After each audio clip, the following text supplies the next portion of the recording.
As a lawyer that negotiates physician contracts, I spend a lot of time talking to residents and fellows, and it's that time of year again where you're finishing, either you're starting your last year of residency or you're starting that fellowship and you're thinking about that first job after your training. And one of the biggest things that I get asked about from fellows and residents is about a stipend, how to negotiate, and how to have a conversation with an employer about a stipend that you could receive during that training. These are very, very popular, but there are some things that you should be considering as you think about asking a potential employer for a stipend during your training.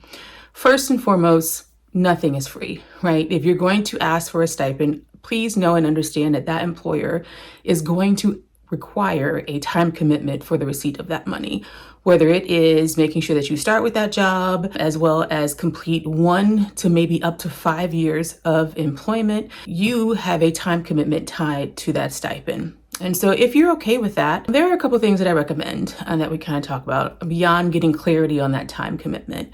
First and foremost, the amount, right? The larger the amount, typically the larger the time commitment.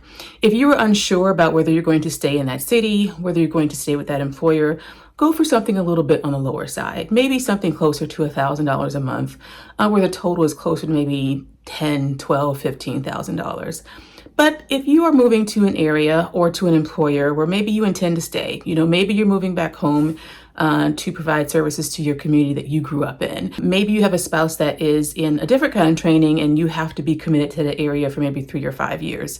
Then you can consider asking for something a little bit larger because you know that you can actually have a really great chance of completing the time commitment required for that stipend. I hope you enjoy learning more about, as a resident and a fellow, what you should be considering if you're going to ask for a training stipend. If you have any other questions, if you're finishing your training and you have questions about receiving a stipend, go ahead and click the link below and book a free consultation.